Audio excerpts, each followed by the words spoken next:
자, 중세 시대 독일 관련된 내용 볼게요. 이 독일은 이제 요쪽 쪽이 동프랑크 지역이었죠.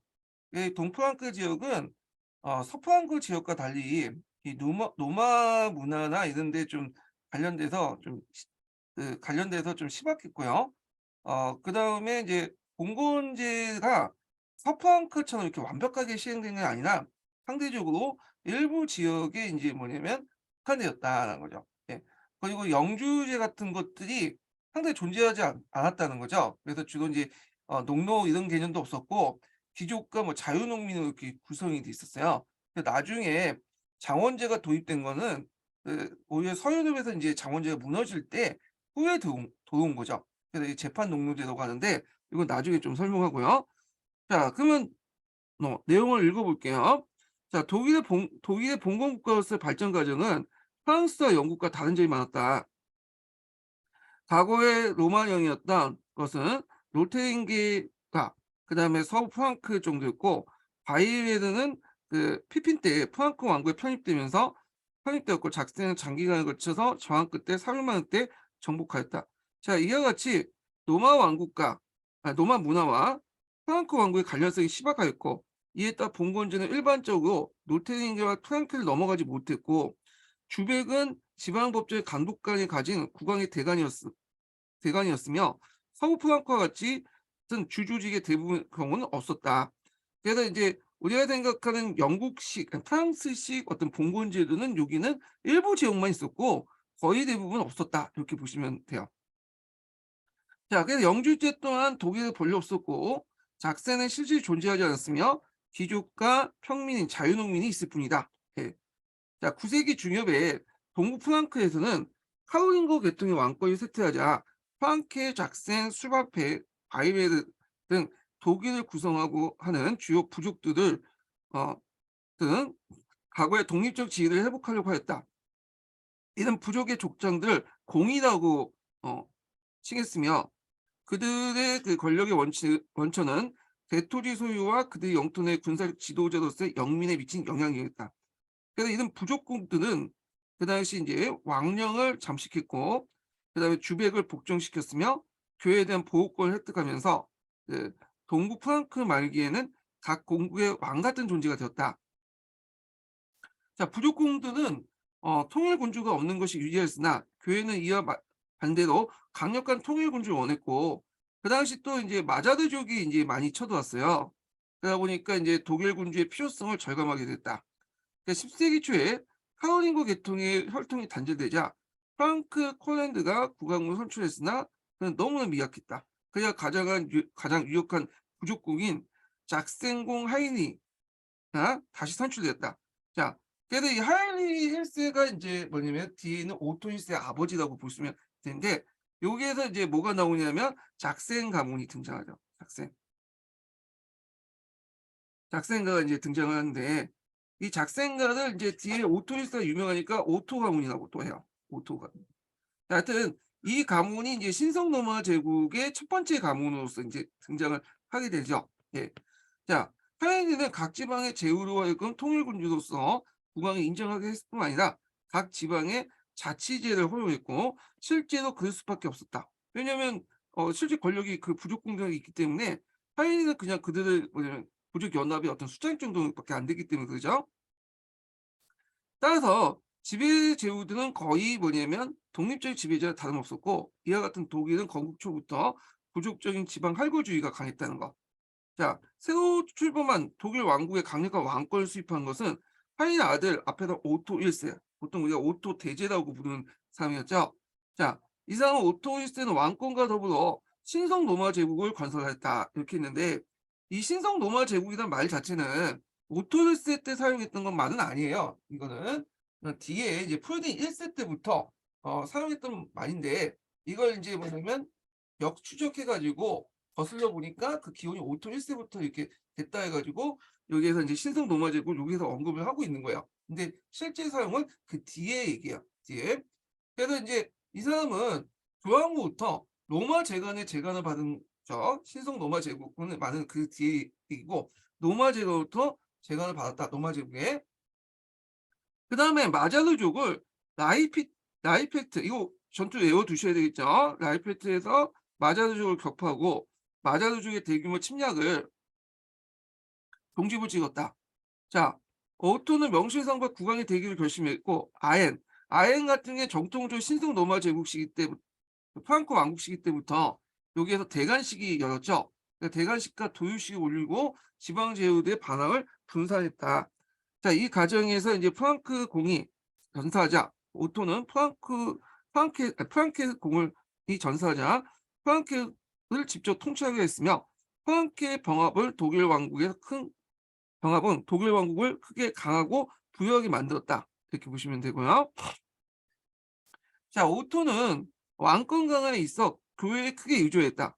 그래서 그 당시에 이제 그 뭐냐면 왕권 강화에서 교회에 크게 의존을 했는데 그건 지방 분권적인 상황에서 그래도 나름대로 교회는 통일적인 어떤 조직체를 가지고 있었잖아요. 그러다 보니까 이 교회를 어떻게든 자기 밑으로 넣어 가지고 이걸 통해서 지방세를 통제하려고 했던 것 같아. 예. 자, 그는 유력한 주교나 수도원장을 선택하여 그들에게 부와 권력을 부여한 한편 국왕에 대한 충성과 지원을 약속하겠다. 프랑스나 영국의 국왕도 성직자의 지원을 유전한 바 컸으나 특히 독일에서는 다른 어느 곳에부터 교회는 왕권의 주된 보유가 되었다. 주교와 수도원장들은 그들의 강대한 토지 재산을 관리하고 주변 지역에 대해서 주백의 권한을 행사하는 편, 최악 경우에 오토에게 병력을 제공했다. 자, 요걸 좀 볼 수 있는 게 뭐냐면 그 당시에 이제 민족 이동기의 특수성하고 또 연결해 볼 수 있어요. 그 당시 2차 민족 이동기, 노르만족이라든지 마자르족 같은 이제 족들이 쳐들어왔잖아요. 9세기 이후에. 예. 그때 이제 지방 그 제후들, 그러니까 지방 그 성직자들은 이게 이들을 이제 보호할 수 있는 어떤 강력한 왕권을 바랬던 거고, 그리고 또 이들이 제후나 왕후부터 뭘 받았냐면 봉토를 받았어요. 예. 그러다 보니까 자연스럽게 이들이 성직자 제후가 됐던 거죠. 그래서 독일 같은 경우에는 영국과 프랑스나 이탈리아도 성직자 제후가 있지만 특히 독일은 성직자 제후 세력이 컸어. 이들이. 어. 그리고 또 아까처럼 오토 입장일 때는 이들을 잘 이용할 필요가 있겠죠. 왕권 강화에 의해서. 그래서 이들 성직자 제후들과 교회 세력들을 이용해서 왕권 강화를 하려고 했던 거고요. 그래서 이제 요것과 연결시켜서 보시면 될 것 같아요.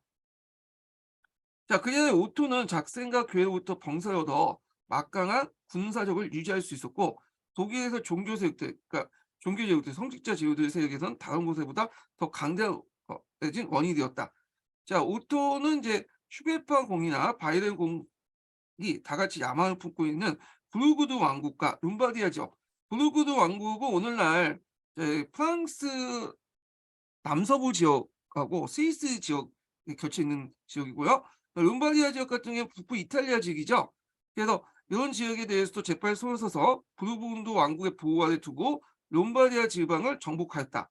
근데 이 롬바디아 지역은 후에 인제 이거 정복했다고 돼 있지만 후에 이거를 독일 황제로부터 또 벗어나고 또 싸우고 하면서 문제 지역이 돼요. 이 지역은 분쟁 지역이 되는데 이거 뒤에 좀 설명할게요.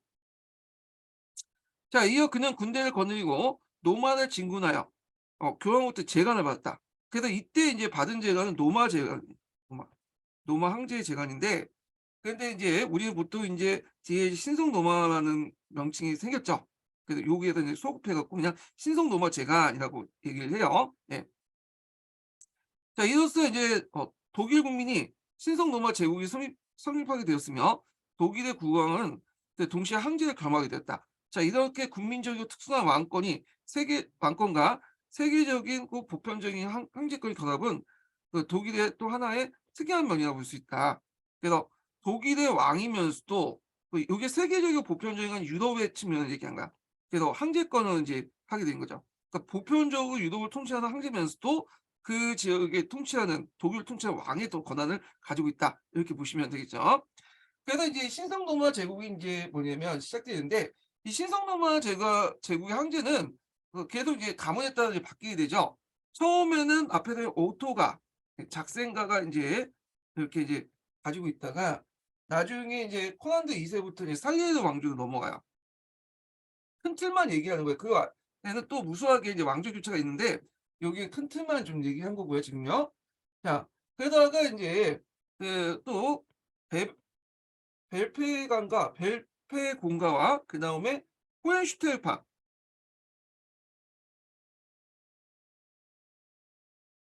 호헨슈타인페가 가문이 싸우게 되죠. 예. 그래서 벨페 이거 똑바로 써야 되겠다. 그래서 싸움에서 결국에는 호헨슈타인파가 그 가문이 이기게 되죠. 왕권을 가지게 되고 그때 이제 대표적인 사람이 이제 뒤에 얘기했지만 그 프리드리히 힌스예요. 이 사람은 이제 호헨슈타인초를 창립하기도 하고 또 유명해요. 독일의 민족주의 상징 역할을 하고 그리고 우리가 이제 앞에 나온 것처럼 신성 로마 제국이라는 명칭 자체가 요때부터 이제 불려지기 시작한 거야. 그래서 요때 불려져서 여기까지 이제 소급해서 이제 적용되긴 하는데 자 그래서 이제 호헨슈타인파가 이제 있고 그다음에 이제 갔다가 다시 분열이 되죠. 그래서 이제 대공의 시대가 이제 나타나게 되고요. 자, 그래서 대공의 시대가 출현되면서 이제 그걸 마무리하기 위해서 그 당시 황금 칭서 같은 것들이 만들어지죠. 그래서 이제 있다가 처음에는 요때 이후로는 루셈부르크가 이제 또 뭐냐면 신성 로마 제국의 이제 황제가 됐다가 그다음에 이제 그 합스부르크가 이제 뭐냐면 또 하죠. 우리가 이제 보통 신성 로마 제국에서 유명한 가문이 합스부르크가 마지막 가문이잖아요. 예. 원래 이 가문은 제후 가문은 아니었어요. 저쪽 그 스위스 부근에 있었던 그 오스트리아 스위스 그 국경에 있었던 일종의 상인 가문 출신인데 이 가문이 이제 여러 가지 정치적인 어떤 정치 공작이라든지 정치질을 잘해 가지고 나중에 황제도 되죠, 이 가문이. 예. 나중에 좀 합성국가는 나중에 좀 더 얘기를 하고요. 자 그러면 이제 계속 내용을 읽어 볼게요. 예. 자 신성로마 황제는 현실적으로 독일 국왕으로서 독일의 명목상 통일군주 에 지나지 않으나 이념상으로는 세계 국가인 로마 제국을 계승했던 것으로 황제 대상으로 황제권은 왕권으로서 보편적 권력을 생각했다. 자 그리하여 역대 황제는 로마 제국의 엘터인 이탈리아 세력을 부식하려고 했고 그래서 요 독일 황제들의 특징이 뭐냐면 뭐 다 그런 건 아니지만 여기 독일 문제보다는 어디에 관심이 있냐면 국내 문제에 관심 독일 국내 문제보다는 요 이탈리아 문제에 관심이 있어. 이탈리아. 어떻게든 이탈리아 지역을 장악하려고 했고 특히 로마 교황을 장악하려고 했죠. 왜냐하면 로마 교황으로부터 뭔가 황제라는 그런 권위가 부여되는 거잖아요. 그래서 이 로마 교황을 장악하기 하기 위해서 그 로마 교황을 먹기 전에 그 중간 경로인 룸바디아 지역을 계속 어떻게든 장악을 하려고 했어요. 이 장악했다 뺏겼다 그 왔다 갔다 하는데 자 그러다 보니까 이 그 독일 황제가 이 국내에 신경 쓰지 않고 이탈리아에 집착을 하다 보니까 영국과 프랑스처럼 중앙 집권화가 뭐냐면 좀 늦었어요. 한참 늦었죠. 이거 신성 로마 제국이 그 중심적인 역할도 못 했고요. 나중에 프로이센이 그 역할을 하잖아요. 그래서 이 역대 황제들이 이런 이탈리아의 문제에 더 집착함으로써 독일의 어떤 중앙 집권화에 상당히 걸림돌이 되었다. 이렇게 보시면 돼요. 예. 자, 그의 역대 황제는 로마 제국 애통인 이탈리아 세력을 부식하려고 했고, 자, 이러한 황제 이른바 이탈리아 정책은 중세에 있어서 또 하나의 보편적 권력인 교황과 대입하게 되었다. 그리하여 북이탈리아 소국과 도시국가들이 이 투쟁에 말려들었으며, 특히 룸바디아 지역에 있는 이제 평원에 있는 이 도시국가들이 이제 그 주요 대상이 되었죠. 그래서 중세 유럽 정치사의 특이한 한 페이지를 장식하게 되었다. 자, 뿐만 아니라 황제의 교황과의 대립은 독일의 국내 문제와 복잡하게 엉키면서 결과적으로 독일의 통일왕국의 발전에 저해하는 중요한 요인이 되었다. 자, 오토 이후 3대 작생 왕조는 단절되고 그다음에 프랑크 공의 콜란드 2세가 국왕에 선출되면서 요때부터 살리의 왕조가 이제 이어지게 되죠. 자, 작생 왕조는 부족공의 세력을 억제하기 위해서 제후의 세력을 신장시켰으나 다른 한편으로는 각 공국의 부족공에 대항할 만한 새로운 세속 제후 세력도 육성을 하려고 했다. 그 결과 그 독일 역사가는 이들을 뭐라고 프로스텐이라고 한다. 프로스텐 라고 이제 부르는 대기족층이 형성되었다. 자, 이들은 부족공 세력과 이제 뭐냐면 다른 어떤 기운이 다는 세속 제후인데 주로 왕권에 의해서 육성된 귀족 세력들이다. 이렇게 보시면 될 것 같아요. 자, 그들은 프랑스의 대제후와 맞먹는 존재로서 독일 정치사에서 매우 중요한 역할을 담당했으며 강대 영지를 소유했고 이에 따라 사법권 획득과 세습화를 원하고 있었다. 이렇게 보시면 되죠. 그래서 이 프로스테트는 원래는 이제 이 뭐예요? 세속지로서 이 부족공 세력을 위해서 대항하기 위해서 이제 왕권의 왕 아니 그 부족공 세력들 대항하기 위해서 만들어진 그런 세력들인데 오히려 이들이 나중에 이제 왕권을 이제 막 경합을 하니까 어 약간 그들의 이제 대항마를 또 만들 필요가 있잖아요. 그래서 이제 살리아노 왕조의 콜란드 2 세는 같은 경우에는 뭐냐면 자식의 어떤 그 측근 세력을 바탕으로 해서 미니스테리알레스라는 또 새로운 그 권력 기반을 만들죠. 요 애들은 주로 그 가신 집단이라 보시면 돼요. 가신 계층. 그래서 이제 주로 자기의 어떤 측근 세력들 음 이런 세력들로 이제 구성이 됐다 이렇게 보시면 되죠. 자, 콜란드 2 세는 부르고 왕국의 왕이 비현을 틈타서 이를 병합하고 왕권의 새로운 기반이었던 미니스트라레스라고 알려진 가신 계층을 육성했다. 이들 가신들은 왕령에 선발된 농민, 그다음에 대부분 경우 농노 출신으로서 전사 또는 행정관리의 훈련을 받은 사람입니다. 그러니까 출신 성분이 좀 상당히 낮은 사람들이죠. 자, 그래서 그들은 귀족이나 성직자, 평형각에 이해받지 않는 독립된 행정관리층으로 기사군대를 형성했다. 이렇게 보시면 되겠죠. 자, 그다음 코안드 아들 하이든 3 세는 공황의 정책을 인제 답습을 하죠. 이 사람도 마찬가지로 인제 왕권 세력 기반을 확장시키려고 했어요. 그래서 이 살리아노 왕조는 그 앞뒤에 있는 작생 왕조라든지 뒤에 있는 호헨슈텐 왕조와 달리 좀 약간 독일 국내 문제에 좀 관심이 많았어. 다른 왕조는 이제 독일 국내 문제에 관심이 없었는데 이 왕조는 특이하게 신성 로마 황제 가문 중에 독일 문제에 좀 관심이 있었던 왕조예요. 자, 그는 왕권의 이제 세력 기반 확장을 위해서 남부 작생과 투르게 내의 성체를 축소하고 슈바펠 왕령 출신인 가신 미니스티알레스를 하여금 이를 지키겠다. 자, 이런 왕권 강화 정책은 제후들 특히 왕권부터 독립하고 있던 작생의 제후들의 강한 반대를 봉착했으며 가신들은 오직 국왕에만 충성할 뿐 작생 귀족들이 일말의 공감도 갖지 않았다. 그리고 이제 하이리 3세는 유능한 군주로서 교회의 개혁운동에 공감을 표명하면서 신은 대기족인 그 폰스텍의 왕권 강화 정책의 묵인과 교회 지지로 1046년 독일의 전체를 평정하는 데 성공했다. 같은 해 그가 로마에 재가름할 때 독일 왕권의 권세와 위험이 한 정점을 다뤘다. 이렇게 보시면 되겠죠. 자, 그래서 이제 요걸 잠깐 제가 이제 그 표로 정리를 해 봤어요.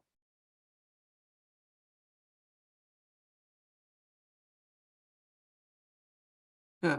여기 보면 자 항제를 볼게요. 전반적으로 보는 거예요. 항제를 보는데 이제 항제가 그 당시 교황하고 부족공 세력 간의 대립 관계가 있었죠. 예. 자 그리고 자신의 이제 친위 세력을 육성하기 위해서 처음에는 앞에서 이제 오토 가문 때는 프로스테라는 그 뭐냐면 세속 제후들을 육성했어요. 이 종교 제후는 이렇게 있는데 빼시고 예.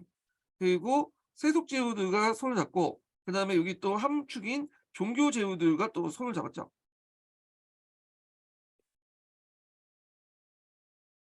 아이고 이게 왜 그러냐 또.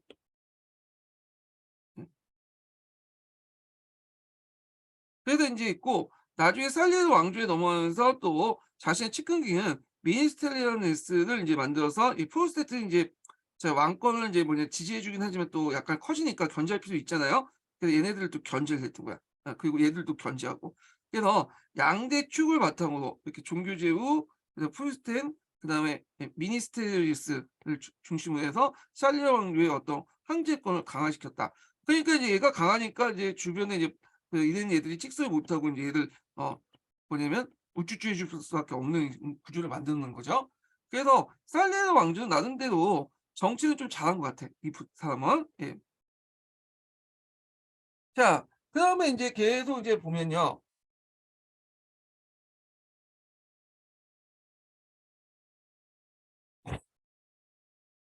호란드 왕 아들 하이리 3 세는 국왕의 정책을 답습했다. 아 여기까지 했나요? 아 여기 다 했네요. 예. 그래서 있고 북유럽 3 국인데 덴마크, 노르웨이, 뭐 스웨덴 같은 건데 여기에는 뭐 서로 간에 뭐 내분이 있었고 막 그런데 이거는 그냥 넘어가고요. 자 여기까지 인제 서양사 개론 관련된 내용을 한번 읽어 봤고요. 그다음에 이제 그 관련된 영국 아까 치면 이제 프랑스 관련된 내용 있죠. 독일 관련된 서강자 관련된 내용을 좀 읽어 볼게요. 자, 서강자 몇 페이지 펴 보시냐면요. 123 페이지부터 볼까요? 네, 123 페이지.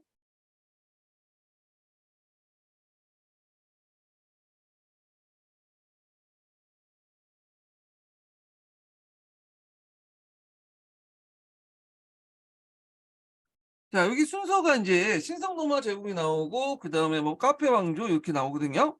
보면 자, 476 년에 게르만족에 의해 서노마 제국이 멸망한 후 서유럽에선 제국이라는 칭호와 황제권은 몇 세기 동안 사라졌다. 800년 10월 25일 로마 교황청에서 프랑크족의 카를로스가 서노마 황제를 즉위하면서 서노마 제국은 명목상 부활했지만 카를로스 사후 명목적인 제국마저 사라졌다. 다시 황제란 칭호와 제국을 부활시킨 사람은 작센 출신의 오토 1세다. 그러나 이제 962년에 교황 요하네스 12세가 작센의 오토에게 황제관을 씌워주면서 제국을 부활했다.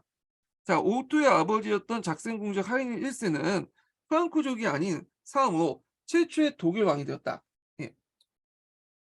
그는 통일 군주로서 지위를 인정받았지만 지방의 자치를 허용할 수밖에 없었고 지방 제후들은 여전히 독립적인 지배자로 군림하고 있었다.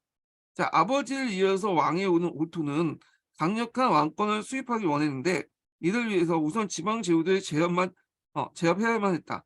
그는 바바리안, 프랑켄, 슈바베의 건자에 자신의 친족도 심었고 개별 공장력의 세습을 인정하기를 거부하면서 지방 제후들의 통합된 왕국의 신화를 간주했다. 그는 951년 이탈리아 침공에 자신의 이탈리아 왕으로 선포함으로써 강력한 군주로서 위상을 간직했고요. 그래서 955년에는 레일페트 전투에서 마자르족을 격파함으로써 국경선을 더 안정시켰다. 또한 오토는 왕권 강화 일환으로 교회를 자기 세력으로 끌어들였다. 오토는 주교와 수도원장에게 부하 권력을 부여하면서 이들에게 충성심과 지지를 이끌어냈고 961년 교황 요하네스 11세의 원조 요청은 오토의 오랜 소망인 황제관을 얻을 수 있는 기회였다. 오토는 교황의 요청을 들어주고 그 대가로 여기에서 신성 로마 제국 황제관을 받았다. 자, 오토는 교황령의 존재를 인정하는 대가로 어떤 교황이 자신의 동의 없이 선출할 수 없다고 선언했다. 그래서 그 결과 한 세기 동안은 오토와 그 계승자는 그 권리를 이용해서 교황 선출에 막강한 영향을 행사했다. 그래서 이때부터 이제 성직자 임명권이 이 뭐냐면 황제권에게 가져갔다고 보시면 되는데 나중에 교황 선출 관련된 내용은 한동안은 이제 황제가 임명하는 식으로 돼 있지만 나중에는 이제 그 11세기 정도 넘어가면서 콘콜라페라는 추기경 회의를 통해서 교황이 선출되죠. 이건 뒤에 좀 얘기할게요. 자, 이로써 이 오토 왕조의 이제 뭐냐면 황제들은 그의 계승자들에게 로마 제국이라는 꿈과 교황을 어 황제에게 예속시키는 정통적 유산을 남겨주었다. 이렇게 있고요. 그다음에 프랑스 봉건 왕조 관련된 내용 볼게요. 자, 1000년에서 1300 사이에 프랑스와 잉글랜드 봉건 왕조는 중앙 집권적 국가로 가는 제도적 장치들과 이데올로기를 만들어 가고 있었다. 자, 왕권 강화를 위해 프랑스와 잉글랜드의 봉건 왕들은 안정적인 재정 수입을 확보하고 충실한 관료직을 만들려고 했다. 그래서 인제 처음에는 그렇지 않지만 그 뭐냐 점점 인제 뭐 재판권이나 이런 징수권을 다 중앙 권력으로 이제 통합을 하려고 했죠. 그 그래서 987년 카르로스 왕조의 마지막 왕 루이 5세가 사망하자 정부의 봉건 귀족과 고위 성직자들은 위급 카페를 인제 뭐냐면 새로운 왕으로 선출했다. 카페 왕조는 다행히 왕위를 끊이지 않아 1328년 유지될 수 있었다. 카페 왕조의 초기 왕들은 왕권이 미약했다. 왕권은 이제 직관령이 파리를 중심한 일드 프랑스 지역에 국화되었고 공화 권력에서도 백장령이나 공장을 소유할 대제후들보다 나올 것이 없었다. 이렇게 있고요. 자, 여기 잠깐을 보면 여기 연주창 환자들이 치료하고 있는 모습이라고 있는데 되게 이제 그 중세 시대 때 왕은 어떤 사람으로 인식됐냐면 신의 어떤 대의자로 인식을 했거든요. 그래서 여기에서 이제 신의 어떤 대의적 인식이 있기 때문에 이 당시 이제 왕의 어떤 몸이나 손을 닿으면 병자가 낫는다고 생각했어.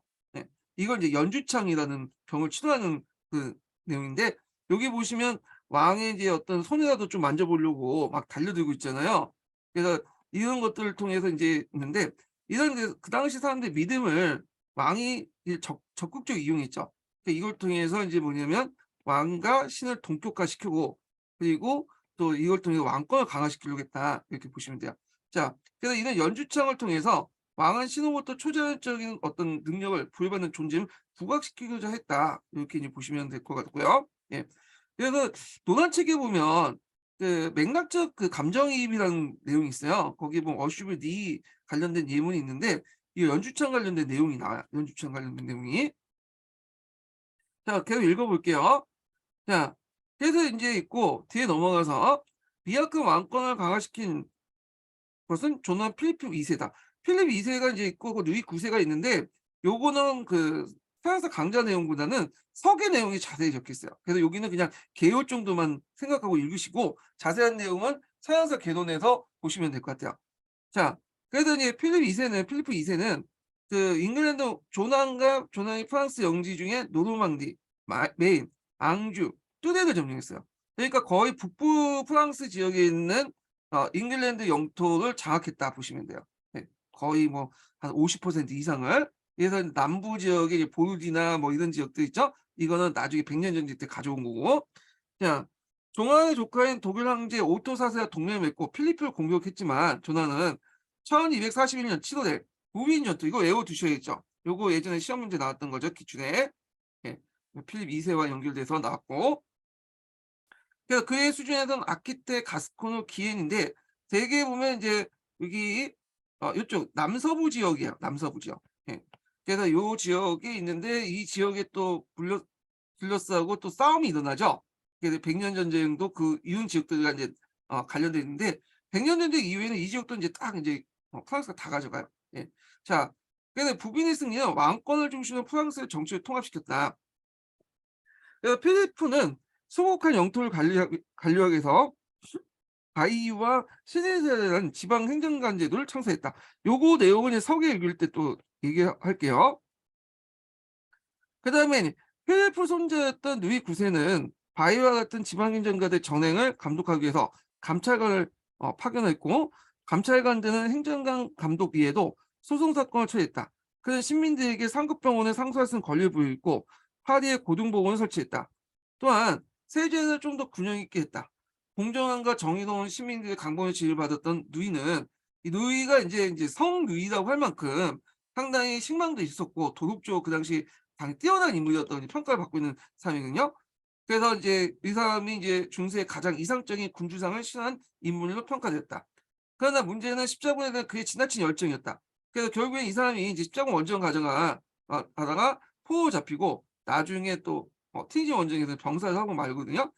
그래서 이제 이렇게 있고, 그다음에 누이 9 세에서 필립 3 세에서 필립 4 세로 넘어가요. 이 사람이 이제 되게 중요한 왕이죠.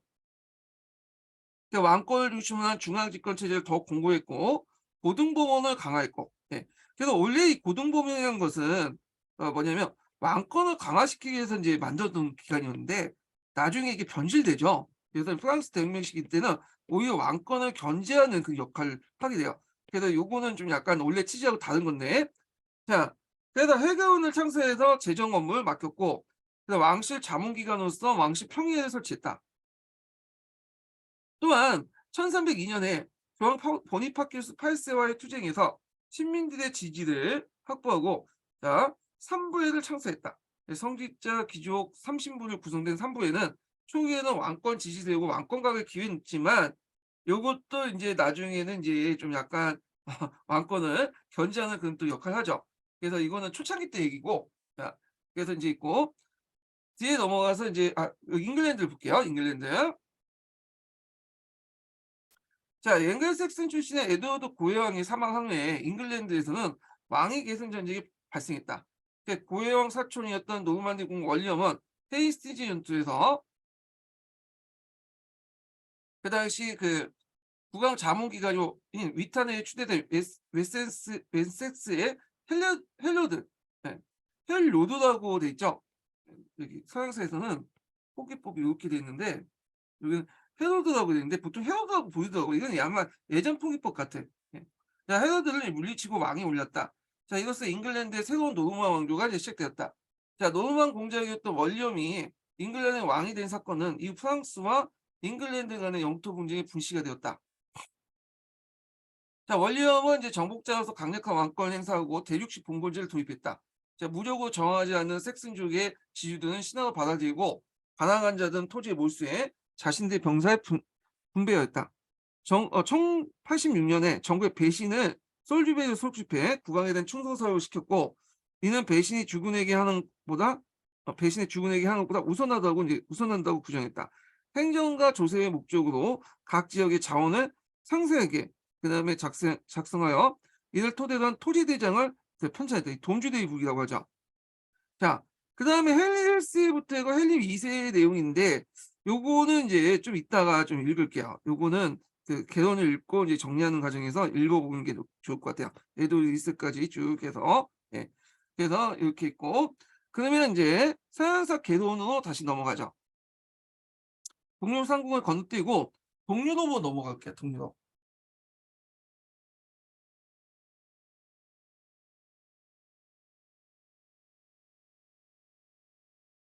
자, 동유럽과 슬라브족 볼게요. 자, 10세기부터 11세기까지 동유럽에서는 정치 구조와 종교에서 중요한 발전이었다. 즉 정치면에서 폴란드, 보헤미아 후에 체코슬로바키아, 헝가리라는 새로운 국가들이 이제 뭐냐면 건설됐고 종교면에서는 주로 독일 전도사들의 활동으로 기독교를 수용하게 되었다. 원래는 이제 슬라브족 같은 경우에는 기독교를 믿지 않고 있었죠. 각 부족의 부족신들을 믿고 있었거든요. 근데 이제 이 독일 선교사들이 이제 들어오면서 점점 이제 뭐냐면 기독교를 믿기 시작해. 예. 그래서 이제 있고요. 종교면에서는 이제 있고 폴란드는 얼마 안 가서 독일 그 교회의 영향을 벗어나서 로마 교회에 직송하면서 보헤미아 교회도 독립하여 로마 교회로 발전하겠다 이렇게 했는데 자 이렇게 이제 좀 알려면 이제 슬라브족도 이게 계통이 되게 많아. 보통 이제 서슬라브족도 있고요. 이 대표적인 나라가 체코, 폴란드 이런 나라들이죠. 이런 나라는 이미 이제 서구가 됐어요. 서양의 문화를 적극적으로 이제 받아들였죠. 서양의 문화를. 그래서 이들은 이제 카톨릭을 주로 믿어요. 지금도 카톨릭 믿고 있죠. 그다음에 동슬라브 계통의 민족이 있죠. 이 민족은 이제 케프 루시로부터 이제 그걸 출발을 하죠. 케프 루스라는 나라부터. 그래서 이 케프 루시에서 이제 시작된 나라인데 요 나라는 지금은 오늘 러시아, 우크라이나, 벨라루스, 백러시아라고 예전에 얘기했던 벨라루스 이런 나라들은 이제 오늘날 뭐냐면 기독교 뭐냐면 종교를 믿는데 문제는 여기에서 우크라이나를 빼야 되겠죠. 이건 동슬라브 민족이지만 오랫동안 이 민족은 폴란드의 지배를 받았어요. 200년 넘게. 그러다 보니까 우크라이나들 상당수가 뭐 다 그런 건 아닌데 카톨릭을 좀 믿어요. 요게 좀 특이해. 예. 그래서 있고 그다음 남슬라브족 같은 경우에는 좀 혼합돼 있어요.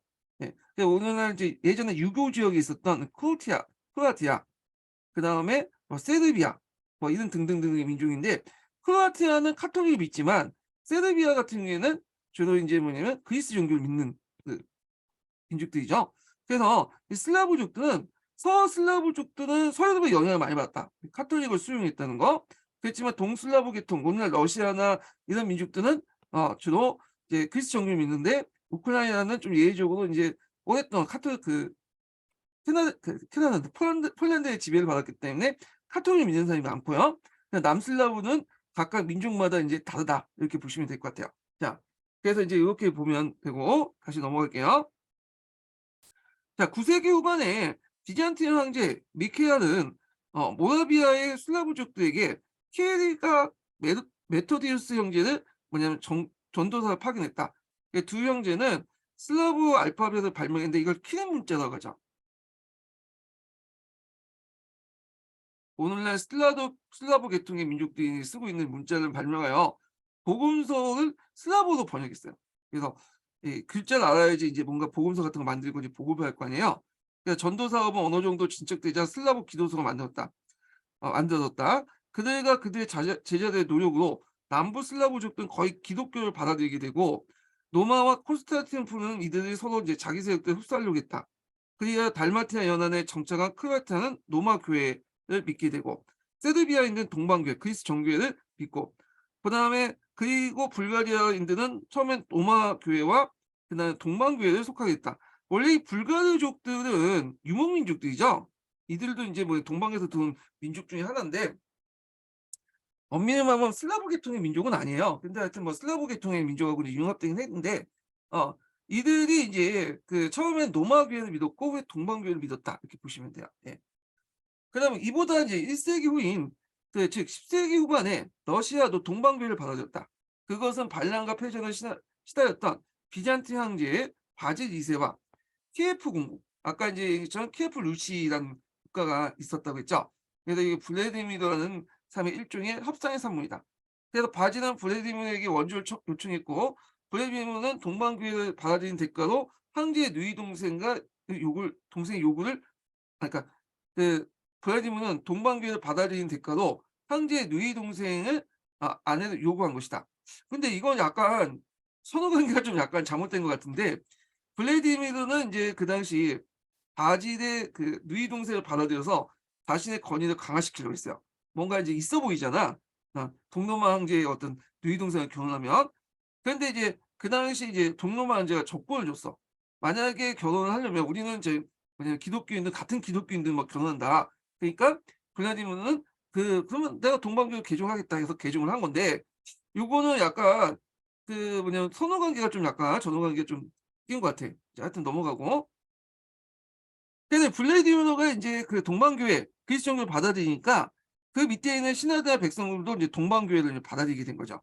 자 블레디미르는 잔인한 인물이었고 그에게는 이미 수명의 아내가 있었으나 그 당시 비잔틴 제국의 제실과의 혼인으로 가문의 위험을 높이고 동방교회를 이용해서 정권의 기반과 질서를 확립하려고 했다. 그래서 키예프 공의 원조를 필요했던 황제 바지는 이들 받아들이고 블라디미르의 약속을 이행해서 비잔티식 러시아 교회가 성립됐다. 그래서 인제 보면 러시아에 가 보면 그 비잔팀에 있는 그 당시 이제 그 콘스탄티노플에 있는 소피아 성당에 비슷한 그 양식대 건물들 성당들이 많죠. 예 그런 이유야. 그래서 그 당시 동로마 제국은 슬라브족들에 큰 영향을 줬다. 특히 동슬라브족들에게 영향을 줬다. 이렇게 보시면 돼요. 자 이리하여 폴란드, 보헤미아, 헝가리, 크로아티아가 서방적인 카톨릭 교회를 받아들이고 그러니까 서부 카톨릭하고 그러니까 서부 그 슬라브족들하고 남슬라브족 일족 그다음에 세르비아, 불가리아, 러시아가 동방적 그리스 종교를 받아들이게 됐다. 다만 요 예외적으로 같은 키예프 루시에서 출발한 우크라이나 같은 경우에는 어 상대적으로 이제 폴란드의 지배를 200년 동안 받았기 때문에 카톨릭이 많아요, 카톨릭이. 이게 좀 달라. 예. 자 이런 그리스도교 전파의 결과 그 영속적인 결과를 가졌으며 20 세기까지 동료의 정치화군에 큰 영향을 미치게 되었다. 한편 10 세기의 비잔틴 제국은 서방과 단절이 더욱 심화되어 전성기를 맞이하고 있었다. 자 크레타나 키부스 점령하고 시리아나 팔레스타인 등을 정복한 영토가 크게 확장됐으며 그다음에 수도 콘스탄티노플은 중앙아시아로부터 멀리 중국에 있는 상호망의 중심으로 번영하고 있었다. 이렇게 인제 보시면 될 것 같고요. 그래서 이거는 인제 그 비잔티움의 제국 유스티니아누스 제국 이후에 그 헤라클레스 제국 때 이제 다시 부흥을 했잖아요. 부흥 시기를 얘기한 것 같아요 지금. 자 그래서 인제 이렇게 있고 그다음에 중세 교회의 발전과 서양권의 문제에 관련된 내용을 좀 보겠습니다. 자 여기 뭐 수도원의 기원이 나오는데 그냥 건너뛸게요. 예 읽어 보시고 수도원은 이제 서방에서 처음 나온 게 아니라 저쪽 그 이집트 같은 동방에서 처음 나왔어요. 성 안토니라는 사람이 뭐냐면 만들었고 거기에 금육적인 생활을 하기 시작했고 이것이 인제 뭐냐면 나중에 서방으로 이제 전파된 거죠, 4 세기 때. 예. 그리고 이제 서방 수도원을 설립하는 크게 기여했던 사람이 뭐냐면 이탈리아 수도사였던 성 베네딕트야. 요 사람은 좀 유명하죠. 요것만 읽어 볼게요. 그러니까 서방에서도 동방의 기원의 수도원이 4 세기 때 전해졌으나 깊이 뿌리를 내지 못하였다. 오히려 그러한 동방의 수도원과 별도로 독자적인 서방 수도원을 설립하였던 것은 이탈리아 수도사였던 누르시아의 성 베네디트였다. 자, 그는 젊었을 때 근육증 이상에 끌려 수도 생활을 해오다가 6세기 초에 로마 나폴리 중간에 위치한 몬테 카시노라는 수도원을 세우고 그다음에 그 후 유럽 수도원의 모범이 된 이른바 베네디트 계율을 마련했다. 베네디트 계율은 그 교과서라든지 뭐 EBS 교재나 그런 데에 좀 약간 실려 있더라고요. 그래서 요거 좀 약간 파악을 해줄 필요는 있어요. 외워두시는 필요는 있죠. 그래서 이제 베네디트 계율이 뭐냐 보면, 자, 베네딕트 교육은 천빈, 정결, 그다음에 그 복종, 요걸 인제 뭐냐면 내세운 거죠. 그게 3대 규율이에요. 그래서 이상을 삼았고 그다음에 인제 그 금육적이고 엄격한 규칙적인 공동생활을 뭐냐면 했다. 그래서 매일 일과는 노동과 기도로 크게 나누어져 있고, 그리고 수도사는 매일 여러 시간 육체 노동에 종사해야 하고 나머지 시간의 대부분은 명상, 기도, 공동 예배를 할당하였다. 문화적으로는 매우 중요한 것은 수도사들의 필사 작업인데, 이때 인제 어 남는 시간에 필사실에 가서 여러 뭐 성경이라든지 로마 고전이라는 그리스 고전이라는 거 이런 걸 열심히 양피지에다 적어 놨어요. 그 때문에 이제 이것 때문에 후대에 고대 그리스 로마 유산이 좀 계승한 측면도 있어. 그 수도원사들의 활동 때문에. 예. 그래서 인제 논행들, 그래서 인제 모든 수도원들은 공동생활을 영위하는 데 충분하고 남은 토지를 소유하고 자급자족했다. 이렇게 했죠.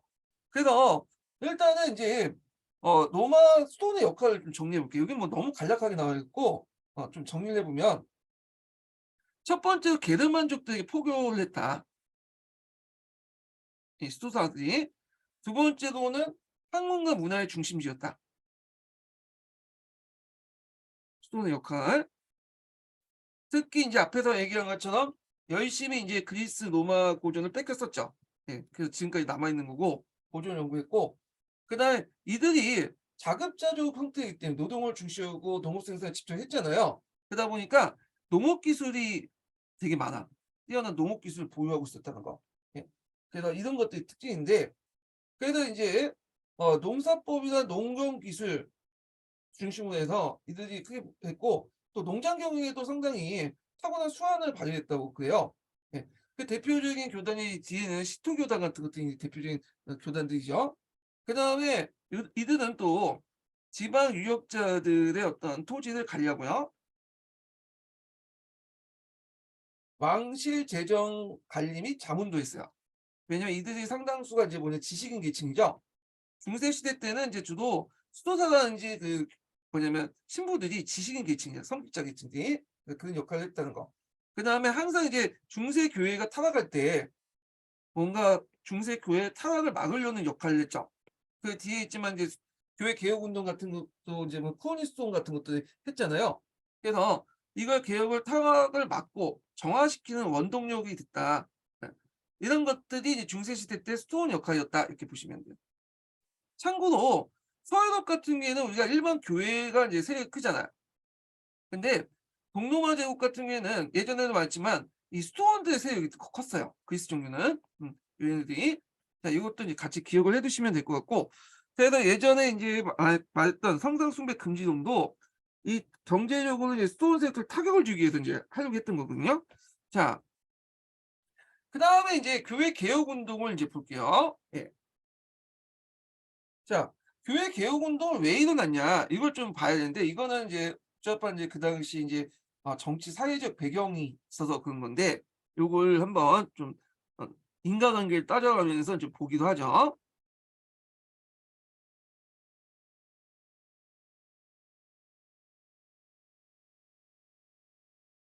자, 여기 보면 이제 교육 개혁 운동의 배경 과정을 볼게요. 자, 프랑크 왕국이 분열되고 제2차 민족 이동이 일어났잖아요, 노르만족을 비롯한. 그러니까 이제 사회가 혼란되니까 그 당시 이제 교회는 그 세속 제후의 보호가 필요했어요. 그 세속 제후들은 교회를 인제 뭐냐면 보호해 주면서 그들의 땅을 일부 인제 재분봉해 줬죠. 그러다 보니 교회 세력 중 일부가 이제 대제후까지 인제 뭐냐면 성장하는 제후 귀족들, 성직자 귀족들이 상당히 많아지게 되고요. 그러면서 교회가 봉건화되기 시작해. 그리고 그러다 보니까 이제 세속 군주들이 성직자 임명권을 가지고 자기의 뭐냐면 자기 일족들이나 그다음에 자기의 측근 세력들을 뭐냐면 임명을 하죠. 임명을 해. 그래서 정교 유착이 심했다는 거. 그래서 인제 그러다 보니까 교회가 인제 성직자들 교회 그 성직자들이 뭐 이제 제후가 되고 또 권력을 갖다 보니까 항상 권력이 가지게 되면 뭐 어떻게 부정부패에 빠질 수밖에 없잖아요. 그래서 일종의 성직 매매나 성직자 결혼들이 망해지고요.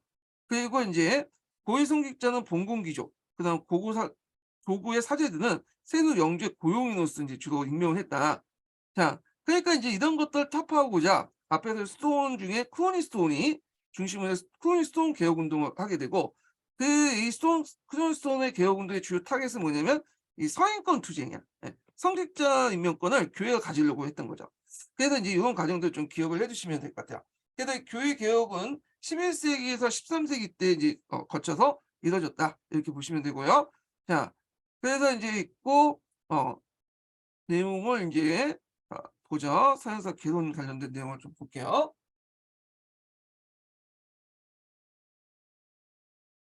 자, 9세기 중엽에 사르마느 제국이 붕괴하자 교회는 혼란스러운 질서와 기강을 유지하려고 했다. 때마치 프랑스는 랭스의 대중의 싱크마르, 네, 싱크마르 발음하기 좀 힘드네요. 그리고 교황에는 니콜라이 1세 등 강력한 교회 지도자가 나타나 질서와 기강 유지에 어느 정도 성공했다. 그러나 사회 봉건화라는 것은 이제 앞에서 얘기한 것처럼 이제 봉건 귀족들이 이제 등장하면서 제도화됐다는 거고, 그 교회도 봉건화됐죠, 동시에. 그래서 교회가 이제 봉건화됐어. 그래서 영지를 받으면서 성직자들이 귀족이 된 거야. 성직자 제후가 된 거죠. 자, 그래서 교회의 봉건화와 타락을 막을 수 없었다. 자, 이 무렵 프랑스의 주교들은 싱크메아르와 같은 고위 성직자들 같은 압력에 시달려 그 지위가 불완전했고, 그다음 세속 봉건 귀족들의 교회령에 대한 침범과 압력에 시달리고 있었다.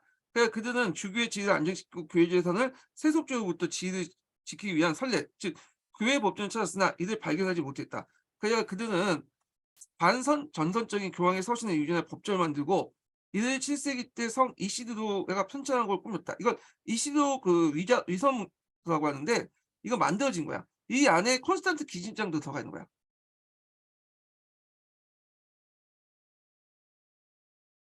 그러니까 예전에 위조된 문서를 다시 여기다 집어넣은 거죠.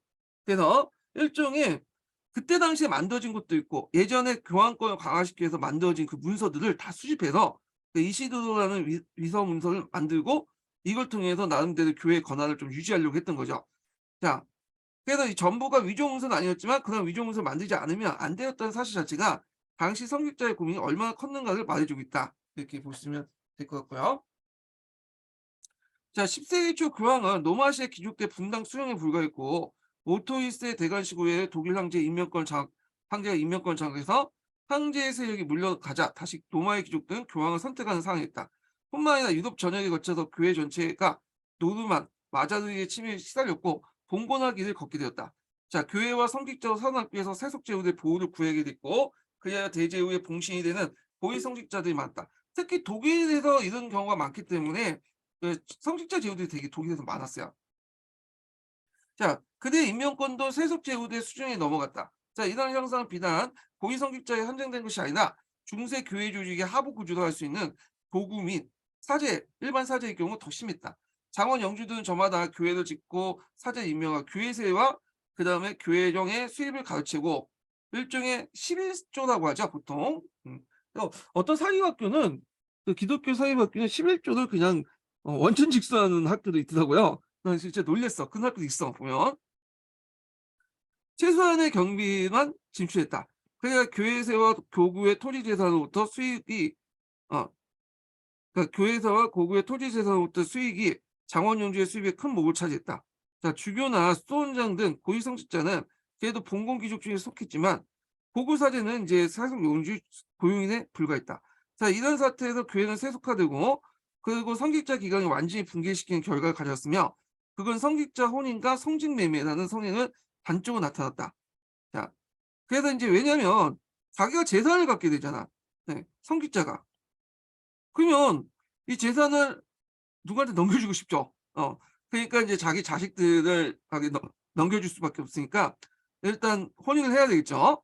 그리고 또 성직자 매매, 이게 돈이 되니까 또 매매도 이루어지죠. 자, 이런 이제 문제점이 일어나니까 이걸 좀 개혁할 필요가 있었던 거야. 예. 그래서 이러한 이 교회 봉고나에 따른 세속화와 성직자 타락에 대한 개혁 운동이 크로니스톤을 중심으로 이루어졌다. 자, 크로니스톤은 10세기 초에 아키네노 월리엄이 승인하에 성립되었는데 그 승인장이 좀 약간 다른 지역의 그 스톤과 좀 달라요. 예. 그래서 요게 강력한 개혁 의지가 담겨져 있다는데 요 승인장 내용이 예전에 기출문에 나왔어요. 이게 크로니스톤의 승인장 내용 보면 자 모든 봉건적 토지 소유는 하지 않고 그 앞에서 얘기한 것처럼 이제 교회 기증한 대가로 그 당시 인제 그 고위 성직자나 그러니까 그런 고액의 봉건 제후들이 교회에 기증한 대가로 고위 성직자 임명권을 가지고 됐잖아요. 이런 것들을 인제 뭐냐 인정하지 않는다는 거야. "너희들이 주고 싶으면 우린 받겠다. 근데 대신에 반대급부를 요구하지 마라." 뭐 성직자 임명권이나 이런 것들. "우리는 너희들 순수한 마음만 순수하게 받는 것만 받고 그 이상 반대급부는 주지 않겠다." 그런 것들이죠. 그러니까 토지를 포함한 모든 재산을 신자유롭게 자유로운 해상으로 간주하고 대가성이 없는 거죠. 공건적 의무를 지지 않을 것이며 그다음에 인제 수도원장은 대개 그 당시에는 주로 인제 그 공건 제후들이 임명했는데 이 선거권을 수도사가 가지며 교황에 직속하고 고위성직자의 간섭을 받지 않는다. 태만과 나태를 추방하고 필사와 노동과 아 공동 예배를 보다 많은 시간을 할당할 것을 명시했다. 자 이러한 취지의 이제 소집된 크로니 고단이라고 하는데 여기에 보면 이제 크로니 스톤이라고 하지만 이 크로니 스톤이 더 커져서 교단이 됐거든요. 그리고 그 소속에 여러 이제 또 스톤이 있어. 그러니까 우리가 엄밀하면 크로니 스톤을 에서 출발 크로니 고단을 뭐 크로니 이제 스톤이라고 얘기하죠. 예 크로니 고단은 여러 이제 뭐냐면 스톤도 있었다. 이렇게 보시면 될 것 같아요. 그래서 크로니 고단의 소속의 스톤 수는 날로 증가하여 서유럽의 전역에 걸쳐 수백 개 해하게 되었다. 자 이러한 개혁 운동은 10세기 후반에 영국에 일어났고 그다음에 여기 이제 롤타링의 고르츠 데스돈 또한 크로니 다음에 개혁 운동의 중심이 됐다. 예. 그래서 여기도 인제 뭐냐면 개혁의 중심지 역할을 했다. 이렇게 보시면 될 것 같아요.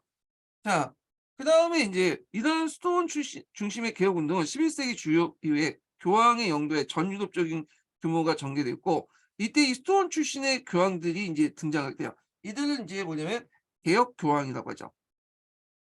그래서 뭐 네오 9 세라든지 그다음에 이제 뭐 뒤에 그레고리 인제 뭐 그 7 세라든지 뭐 이런 사람들이 인제 개혁 교황에 관련된 내용이죠.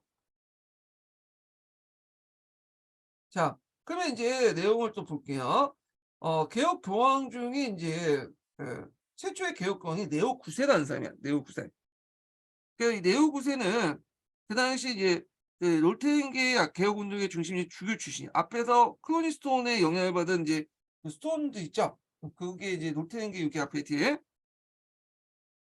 그것도 대수돈인데 요게 개혁의 그 운동의 중심의 주교 출신이라는 거 보시면 그러니까 클로니 스톤 출신은 아니지만 그 클로니 스톤의 영향을 받은 그 스톤의 출신이다. 이렇게 보시면 되겠죠.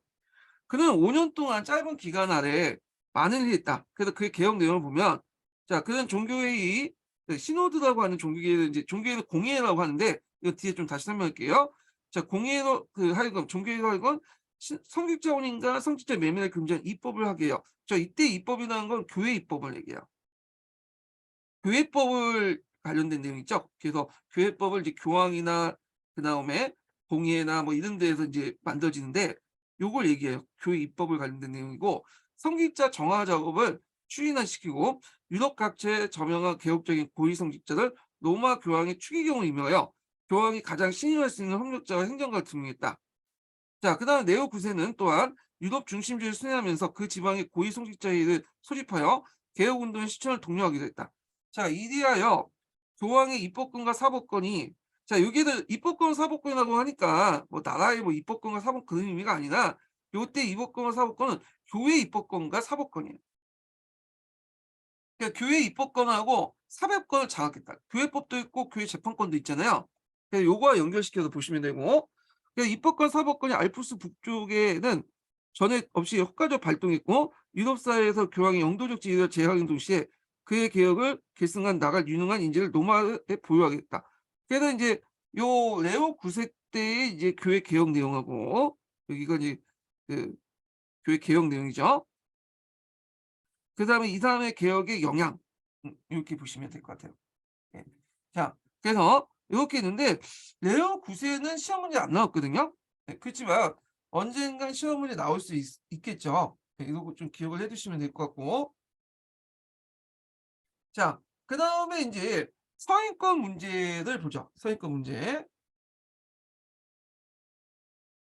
이 서인권 문제가 그 당시 이제 뭐냐면 예전에 인제 시험 문제 나왔죠. 그 과정에서 간호사의 굴욕 같은 것들이 일어났고 그랬는데, 자, 그럼 볼게요. 원래는 어 국왕이 세속 권력이 성직자를 임명을 했거든요, 중세 초기 때까지만 해도. 예. 그래서 이제 그걸 기반이 됐던 이제 내용이 뭐냐면 신권 신종론이야.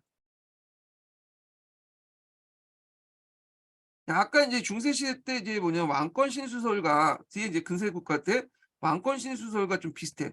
신권 신종도 뭐냐면 신으로부터 뭐냐면 왕이나 황제가 신으로부터 권한을 인정받고 통치를 한다는 거야. 예. 이걸 신권 신종론이야. 예. 그래서 당연히 신으로부터 왕과 교회가 아니 교황이 아니 왕과 제가 잘못 얘기했어요. 다시 얘기할게요. 많이 꼬였네. 예. 요 부분 다시 얘기하겠습니다. 자, 신권 신종론은 나중에 근대 국가의 왕권 신종론 왕권 수 신 신종론하고 비슷한 개념인데요. 신이 있으면 이 신으로부터 인제 뭐냐면 신의 권한을 왕이라든지 황제가 임명을 받은 거죠. 그래서 그러면 당연히 왕과 황제는 신의 대리해서 그냥 뭘 임명할 수 있어요? 성직자를 임명을 할 수 있는 거죠. 성직자 임명. 자, 이렇게 인제 하기 때문에 뭐 추기경이라든지 그다음에 교회 목사라든지 교황이라든지 이런 것들을 뭐냐면 해 줬죠. 임명을 할 수 있죠. 이 신권 신종론은 누가 주장했냐면 왕이 처음 주장한 게 아니야. 역설적으로 성직자들이 뭐냐면 어 해준 거죠. 왜냐하면 이 신권 신종론을 내세워 갖고 해야지 왕으로부터 보호를 받을 수 있는 세속 권력부터 보호를 받고 할 수 있기 때문에 이 신정 신권론을 주장했는데, 나중에 이제 시간이 지나면서 11 세기 이후부터는 인제 뭐냐면 교황의 권한이 이제 커지면서 이제 예전에 세속 권력이 뭐냐면 성직자 임명한 거에 대한 불만이 생기게 돼요. 그러면서 인제 이런 신권 신정론이 폐지되고 뭐가 주냐면 목자론이 등장해. 목자론은 뭐냐 하면 보통 이제 교회 가 보시면 예수님이 있고 예수님이 인제 뭐냐면 양을 딱 이렇게 보듬는 모습이 있잖아요. 그래서 이 예수님이 있고 이 양이라는 사람들은 어떠냐면 신자들이죠. 요 신자들 안에는 뭐 일반 시민들도 있을 수 있고 성직자도 있을 수 있고 그다음에 황제도 있을 수 있고 왕도 있고 쭉 있잖아요. 그 모든 예수 앞에는 뭐냐면 그 예수나 목자 앞에서 모든 사람은 다 평등해. 그래서 이제 이런 그림들이 이제 그려져 있는데, 마찬가지로 예수가 이제 그 부활한 후에 예수의 은총을 받은 권한을 대행하는 사람은 뭐야? 교황이죠. 교황. 교회잖아. 그러니까 교회나 교황은 일종의 예수를 대신한 목자야.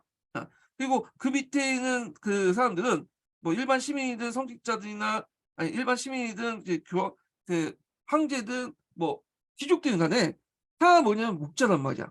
그리고 이 목자의 생사 영타권을 누가 좌우하느냐? 예수님이 영향 권한을 받는 교황이 좌우할 수 있다. 그러니까 이 말에 따르면 교황이 황제를 폐위시킬 수 있고 옹립시킬 수 있다는 권한도 있는 거 아니에요. 그래서 인제 이런 식으로 이제 바뀌게 돼요, 인식 자체가.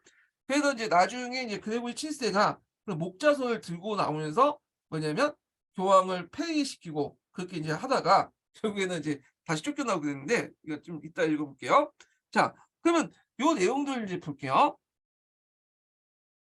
9 세기부터 10 세기에 거친 혼란 속에 성직자들은 강력한 국왕을 기대했고 그에게 의지하려고 했다. 국왕들은 이러한 상황을 적극적으로 이용하여 성직자를 지명할 뿐만 아니라 그 서인까지 하였다. 한편 성직자는 교황이 무력한 까닭으로 해서 국왕은 지상에서 신의 목자라는 왕권 신종론을 그 뭐냐면 퍼지 그 파괴되어 국왕의 세속 선임을 그냥 권리 남용뿐이 아니라 당연한 권리처럼 생각했다. 그래서 아까 전에 얘기했처럼 이 왕권 신종론, 그러니까 인제 신권론 자체가 이 당시 인제 그 뭐냐면 아 교회가 먼저 제시했다는 거야. 예. 요런 거와 연결시켜서 좀 보시면 될 것 같아요. 제가 말을 좀 잘못한 것 같네. 아까 신권 신중론이라고 얘기했는데 좀 수정해 주세요. 이게 좀 왕권 신중론을 이렇게 좀 수정해 주세요. 예. 이 왕권 신중론 비슷한 게 뭐냐면 왕권 신수설이죠. 제가 말을 하다가 약간 잘못 말한 것 같아요. 왕권 신중론을 얘기를 하려고 했는데 신권 신중론을 잘못 얘기했어. 요거와 비슷한 개념이 뒤에 인제 근세 국가 넘어가면서 왕권 신수론 왕권 신수설 같은 것들 있죠?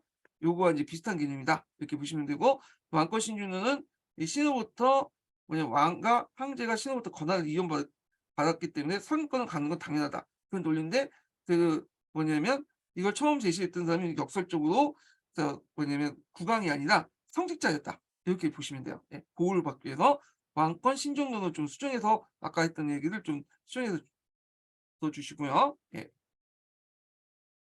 자, 그냥 11 세기 때 국왕들은 단순히 주교를 지명할 뿐만 아니라 실제로 이제 서인까지 하게 되었다. 그래서 교회 개혁자들은 이러한 세속 서인권을 도전하게 되었으며 이는 어떤 의미에서 왕권 그 자체에 대한 도전이기도 했다. 이렇게 보시면 되고요. 자, 그다음에 1059년에 로마에서 종교회의에서 교황 선출해서 그 당시 로마 귀족의 분단과 독일 황제 개입을 배제하고 그리고 로마교회 추기경의 선출을 규정했다. 이걸 이제 뭐라고 하냐면 콩코르다페라고 해요. 콩코르다페. 지금까지 계속 이제 이어지고 있죠. 그래서 로마 교황이 죽으면 추기경들이 이제 소집돼 갖고 한 방에 갇혀 있어요. 그래서 만장일치로 뭐냐면 그 교황을 선출한 거야. 그래서 교황이 선출 때까지 이 방에 계속 있어야 돼. 그리고 교황이 선출하고 나서 인제 뭐냐면 그걸 사상에 알리게 되죠. 자, 이걸 콩코르다페라고 해요. 콩코르다페. 자, 이 규정에 의해서 1061 년에 알렉산더 2 세가 선출되어 많은 개혁이 진행되었다. 자, 이제 교황권은 전 유럽으로 확대되었고 교황 사절은 도초의 지방 종교회의를 열어서 개혁을 추진시켜 나갔다. 이렇게 보시면 되고요. 자, 크로니스톤의 출신의 신덴베르크가 그레고리 7세로서 교황으로 선출되자 여기 보면 서인권 문제를 들여쓰고 독일 황제 하이 4세가 전면 충돌했다. 그래서 이제 여기부터 이제 시험 문제 자주 나오는 그 당시 그레고리 7세하고 하이니 4세 예, 서인권 투쟁 관련된 내용이 나오죠. 요 과정에서 카루사 구역 같은 게 나오고요. 자, 보면 자, 독일 황제 하이니 4세가 정면으로 충돌하게 되었다. 그레고리 7세는 밀라노 주교 선출에 관해서 하이니 4세에게 간섭하지 말도록 서한을 보낸 동시에 주교와 수도원장이 세속 군주로부터 서임받지 못하도록 규정했다. 예. 곧이어 그레고리 7세는 교황권에 관한 규정을 마련해 교황에게 황제를 폐위시킬 권한이 있다고 했다. 자, 요거 시험 문제 나왔던 거죠.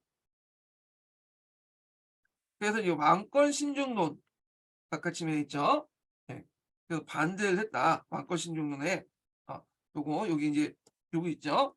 그래서 이 사람이 이제 가지고 있는 개념은 왕권 신중론 개념이 아니라 어떤 개념이야? 목자 서열의 개념이야. 그래서 그 당시 교황은 목자다. 예수님을 대리하고 있기 때문에 그렇기 때문에 황제나 왕도 폐위시킬 권한이 있다. 이런 걸 이제 얘기를 하고 있는 거죠.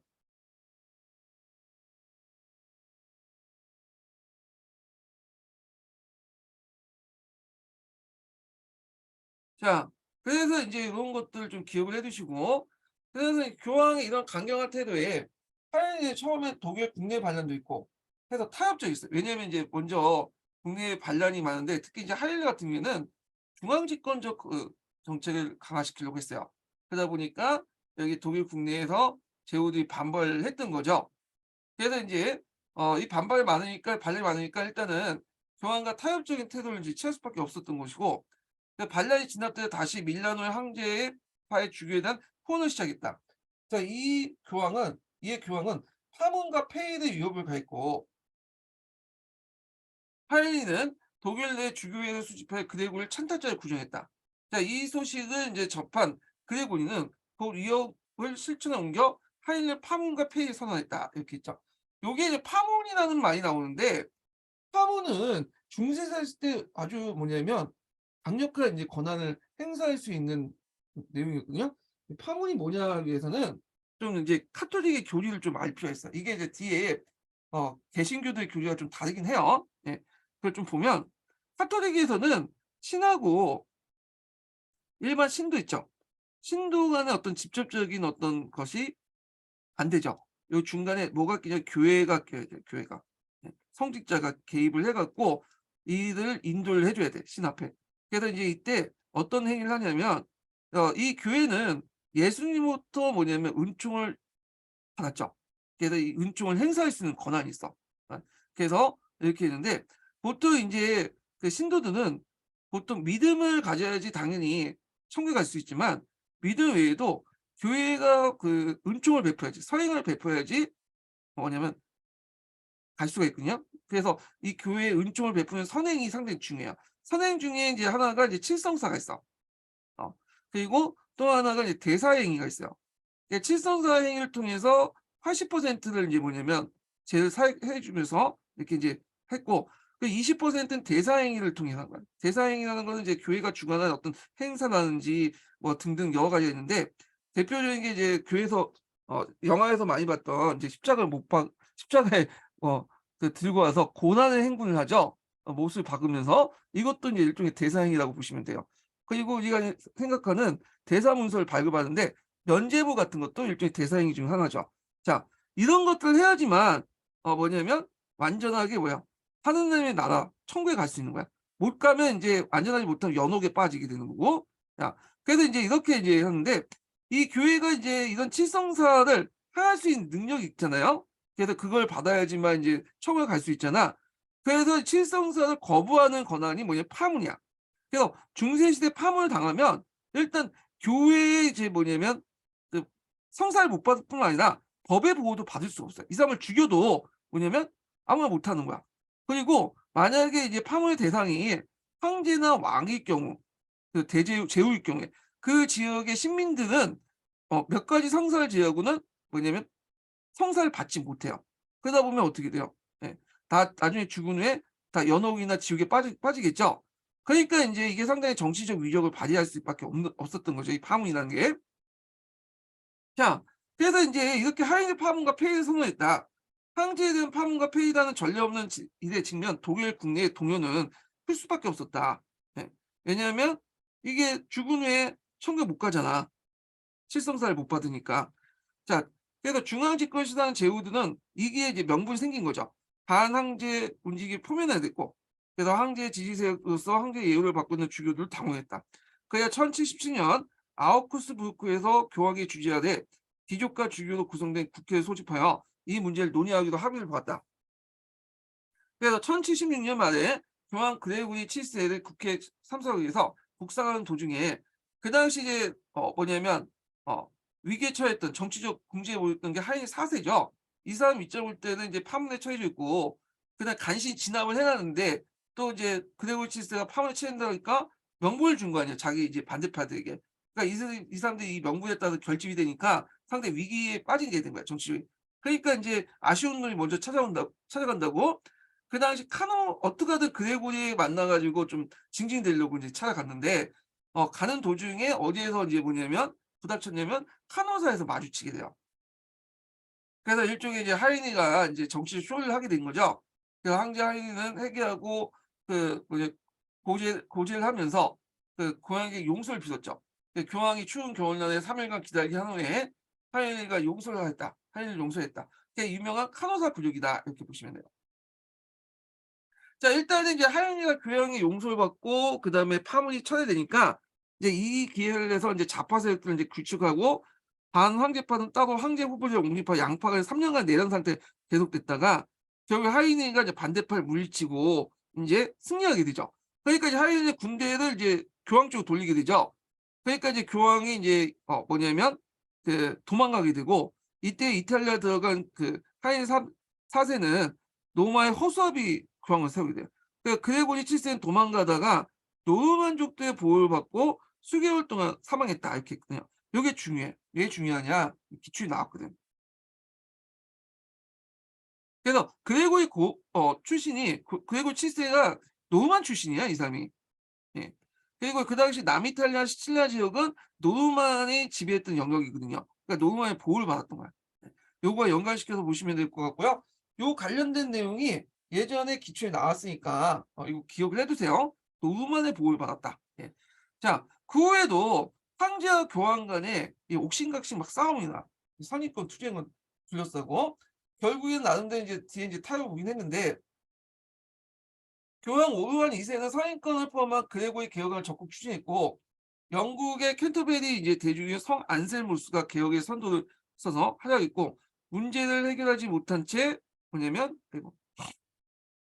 12세기 때까지 맞이했다. 먼저 해결의 실마리는 이제 열린 것은 영국이었다라는 거죠.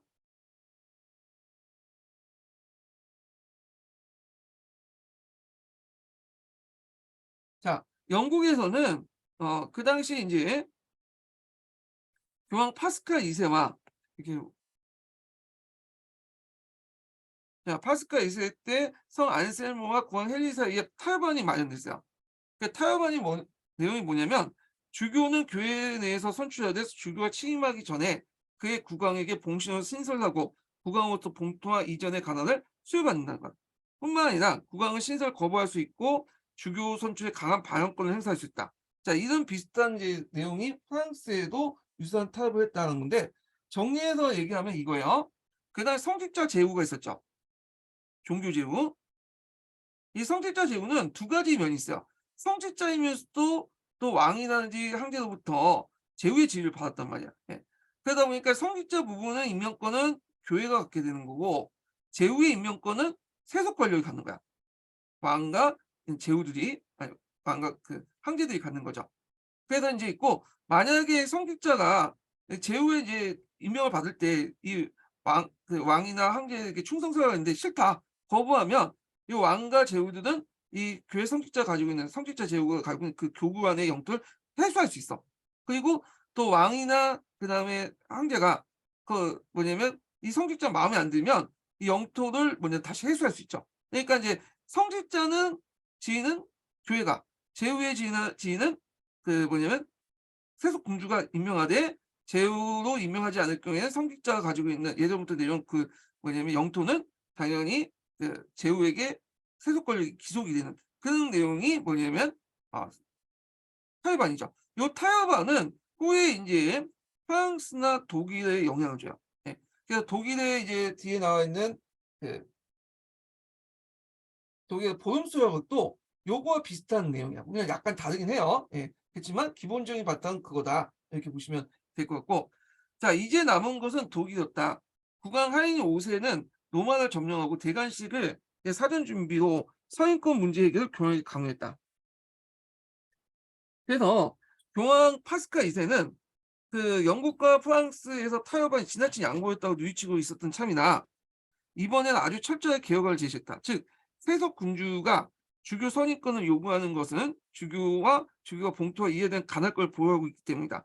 자, 따라서 이를 포기한다면 세속 군주의 요구에 근거가 없어질 거라 생각. 그러니까 성직자 제후 중에 제후의 권한은 없애고 성직자만 이제 해 갖고 이렇게 봉건을 아예 없애버리자. 뭔가 그래서 성직자들이 아예 영토를 안 받으면 당연히 그 대가로서 성직자 임명을 하지 않을 거 아니냐 이런 식의 했는데 이거는 교회는 반발이 많아요. 왜냐하면 그 교회 주된 수입이 그 제후들로부터 인제 나온 봉투인데 봉투를 버리고 그냥 성직자 지위권만 계속 유지하겠다. 그러면 이게 교회를 유지할 수 없는 거야. 그래야 교황은 주교들이 봉투를 포기하고 오직 영적 세계만 간장해라 를 제안했다. 이 안은 확실히 문제의 핵심을 찌르고 있는데 만약 그것이 실시됐다면 유럽의 교회는 기독교 세계가 크게 달라질 거다. 그러나 현실적으로 실천 가능성이 거의 없고 그다음 추기경과 주교들 비롯해서 교회 안에 반대 소리가 높았다. 자, 이렇듯 우여곡절 거듭한 거듭한 끝에 교황 칼리스투스와 하일 4세 간에 보증서약이 맺어졌죠. 그래서 그 내용이 인제 비슷비슷한데 영국과 프랑스에서처럼 타협관과 유사한 것이며 다만 독일에는 국왕이 주교 선출에 직접 참석할 권리가 있다고 첨가했다. 이렇게 했죠. 예. 자, 그래서 요거 내용을 좀 다시 정리해 볼게요. 요거는 간단하게 돼 있는데 다른 거와 이제 연결돼서 좀 볼게요. 본수업의 내용을 좀 보면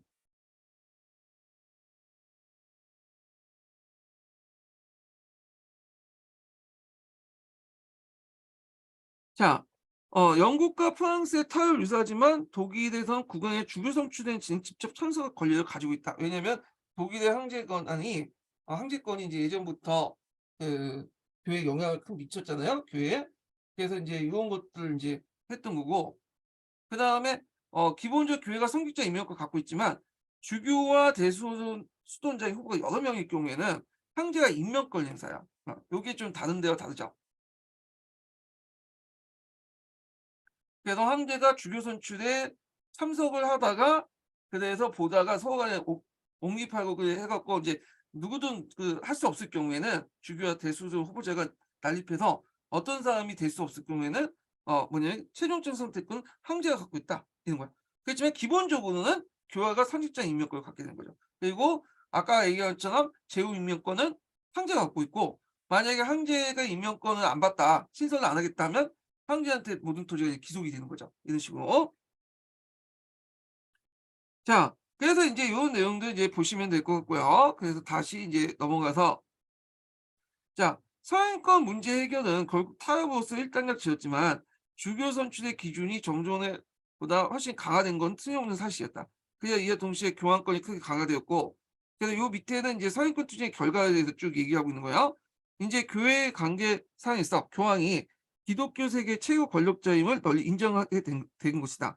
그러니까 12세기 초만 하더라도 아직 전율에 적용될 수 있었던 통일적인 교회 법정이 없었고 지방교회 전체에 대한 정보망도 없었다.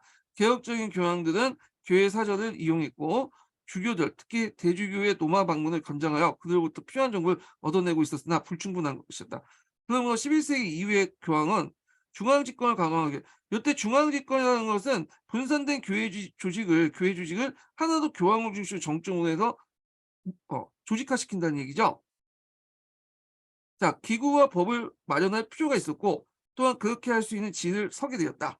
자, 한편 이게 첫 번째 인제 그냥 서인권 투쟁의 결과죠. 교황의 권한이 커졌다, 이렇게 있고, 자, 두 번째로는 서인권 문제에 둘러싼 투쟁은 교회와 국가 간의 지속적인 대립과 긴장이라는 중세 정치한 특성이 이원성을 강하게 부각시킨 동시에 교회 내에서 교회 내에서나 국가 내에서도 지배자에 대한 반환권을 내세우는 경험을 강화시킨 결과를 또 가져왔다. 예. 세 번째죠. 그래 갖고 인제 예전에는 교황이 황제의 권한에 예속됐죠. 약간 이제 동로마하고 비슷했죠.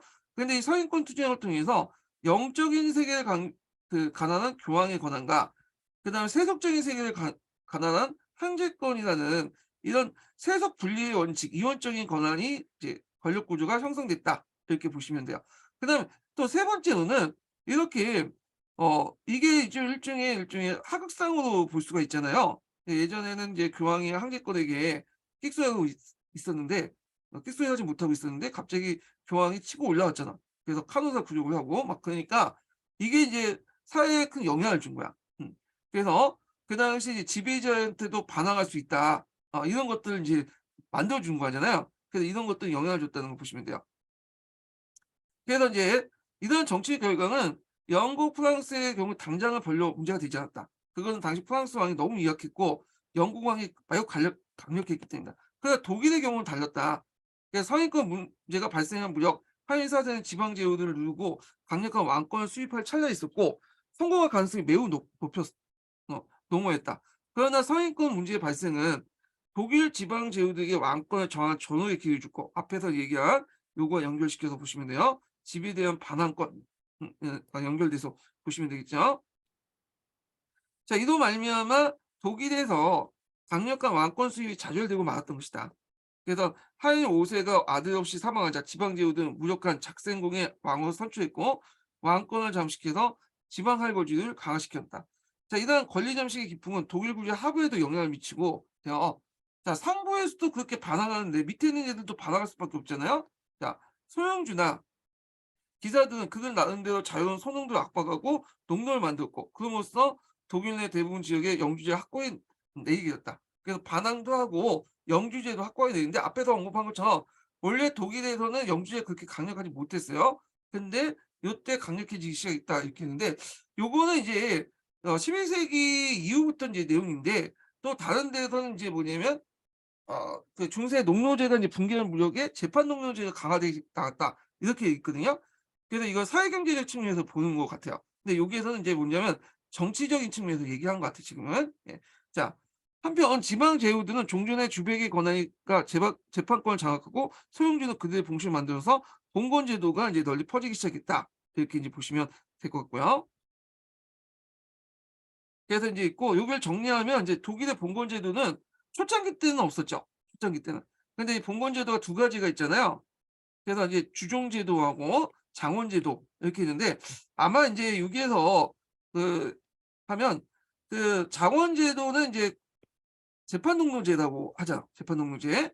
그래서 이거는 14 세기 이후에 인제 그 형성됐던 거고 요건 사회경제적인 측면에서 인제 뭐냐면 보시면 되는데 그전에 약간 이제 봉건제, 주종제도나 장원제도 같은 봉건제들이 한번 이식돼 들어왔다. 이렇게 이제 보시면 돼요. 요때 형성되기 시작했는데 그 영향은 아까 이제 12세기 이후에 그 서인권 투쟁의 결과다. 이렇게 보시고 그 후에 이제 장원제도 같은 경우에는 완전하게 이제 확립된 것은 14 세기 이후다. 이렇게 오는데 요거 내용보다는 요기에 초점을 맞추죠. 14 세기 이후에 재판독로제 가정이. 근데 여기는 그전에 영주제하고 주종관계 이런 관계들이 그냥 봉건제들이 좀 느슨하게 인제 적용되기 시작한 그런 것들을 얘기한 것 같아. 그러다가 나중에 이제 14 세기 이후에는 재판독로제가 확립되면서 좀 강력하게 형성됐던 거고.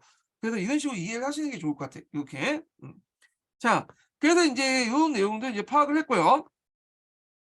자, 그다음에 보면 서강제 관련된 내용을 한번 읽어 보겠습니다. 서강제 관련된 내용 읽어 보기 전에 아 인증번호 두 번째 인증번호 알려드릴게요. 두 번째 인증번호는 58 번이에요. 두 번째 인증번호는 58 번입니다. 예. 자, 서강제 129 페이지 펴 보세요.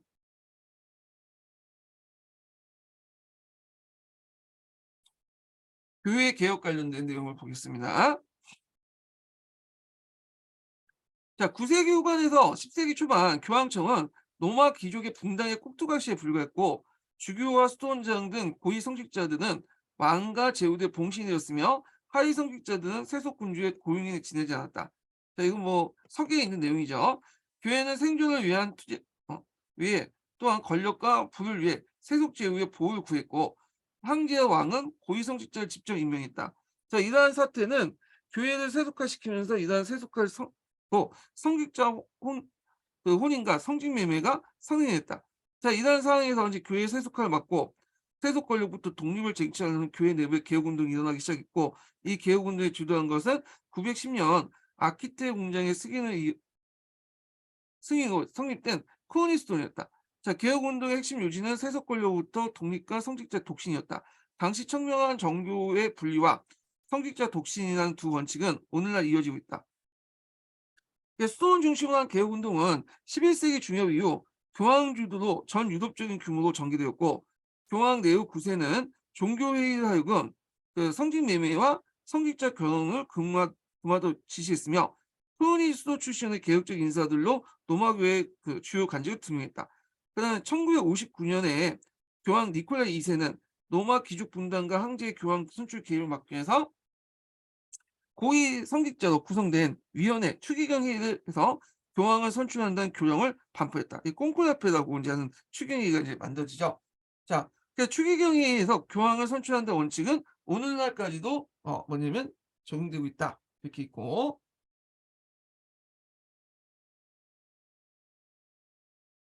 자, 사인권 투쟁 관련된 내용일게요. 이 규정으로 교회는 로마 귀족과 황제의 권력부터 독립을 선언했지만 세속 구조는 여전히 교황 선출에 영향을 행사하려고 했다. 자, 크로니스톤의 출신의 개혁적인 성향의 신데르무크가 그레고리 7세의 교황이 되자 교권과 속권이 전면 충돌했다. 자, 그래서 이제 그레고리 7세는 하이 4세에게 밀라노 주교 선출 관여하지 말 것을 요구하며 하고 이제부터 주교와 수도원장은 세속 군주로부터 성인권을 받지 않도록 규정했다. 자, 하이 4세는 그레고리 요구가 황제의 권리를 부인하는 동시에 자신의 권력 기반을 약화시킨 걸 잘 알고 있었지만 당시 독일 내 반란을 수습해야 했기에 처음에 타협적이었지만 반란을 진압한 후 황제는 주교회를 소집해서 교황을 찬탈자로 규정하고, 이 주교회는 이제 자기 친인세력들로 구성된 성직자로 구성된 회의죠. 이에 이제 교황은 황제의 파문과 폐위라는 강수에 대응했다. 황제의 권력 증대를 원하지 않았던 독일 제후드는 반황제 노선에 서자 하이니는 1076년 카노사의 교황에게 용서를 주었다. 그러나 최종 승자는 황제였다. 황제는 1080년 독일 내 반대 세력을 진압하고 노마을 진군해 허수아비 교황을 옹립하고 피신한 그레고리 7세는 수개월 사망했다. 그래서 이제 서인권 논쟁은 1122년에 보름스 협약을 통해서 일단이 됐다. 협약에 따르면 황제 하일 5세는 황제가 교황을 임명하는 이전까지 간행을 포기하고, 그에 대한 보답으로 교황 칼리스투스는 황제가 서인식에 참여해서 봉투 수령을 인정했다. 그러니까 성직자 임명권은 교황이 갖고, 제후 임명권, 성직자 제후 임명권 황제가 이제 갖는다는 걸 공식화시키고, 그리고 황제가 이제 서임식에 참여하고 봉투를 수령한 걸 인정했고, 또 여기에다가 이제 한 가지 더 추가하자면 그 성직자 귀족회의, 그러니까 성직자 회의에 참여할 수 있는 권리를 또 줬죠. 그리고 수원장이라든지 고위 성직자들 중에 이제 그 성직자 후보들이 이렇게 중구난방할 경우에는 최종적 권한을 뭐냐면 황제가 이제 뽑을 수 있는 권한을 준 거야. 예. 그래서 요 내용들 좀 기억을 해주시면 될 것 같아요. 예. 자, 그러면 이제 십자군 전쟁 관련된 내용을 이제 보겠습니다. 예. 십자군 전쟁. 자, 십자군 전쟁을 이제 보기 전에 뭘 보냐면, 그 전에 이제 그 에스파냐 시칠리아 왕국 관련된 내용을 볼게요. 그러면요.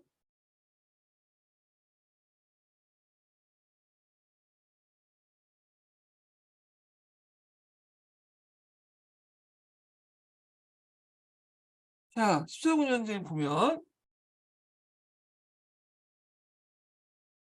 자, 이슬람에 대한 기독교 세계 반격은 먼저 이베리아 반도의 에스파냐에부터 시작됐다. 그래서 이슬람의 이베리아 반도의 정복은 완전한 것이 아니었다. 그들은 침입돼 서구투족 일부를 반도의 북서부주 후퇴업 아래 세우고, 그러니까 이제 요 이베리아 본토는 상당수가 이제 뭐냐면 이슬람 세계에 들어갔지만, 요 피레네 산맥을 중심으로 해갖고 여기에 기독교 소왕국들이 계속 존재하고 있었어요. 이게 여기까지 완전히 점령을 했는데 이걸 내버려둔 거죠. 그러니까 얘네들이 세력이 커지면서 이스라엘 세력들이 분열되니까 치고 밑으로 내려오게 된 거죠. 그래서 이런 운동을 재정복 운동이라고 하죠. 자, 그들이 침입된 서구투족의 일부는 반도의 북서지방으로 이제 지역으로 후퇴하여 나라를 세우고, 11세기에는 그들이 네온과 카스티르라는 두 나라로 이제 나눠져 있다. 그 동쪽의 피레네 산맥의 남부 번두리에서 따라 사르마는 에스파냐에 변경령이 선치되어 있었다. 그리고 그 서부가 9세기 말에 독립하여 나바르 왕국이 되었고, 거기에 이제 포함되어 있는 바스크인들이 다시 독립해서 독립하여 아라곤 왕국에 세워졌다. 그리고 이제 바스크인의 땅이 다시 독립해요. 아라곤 왕국이 세워졌다.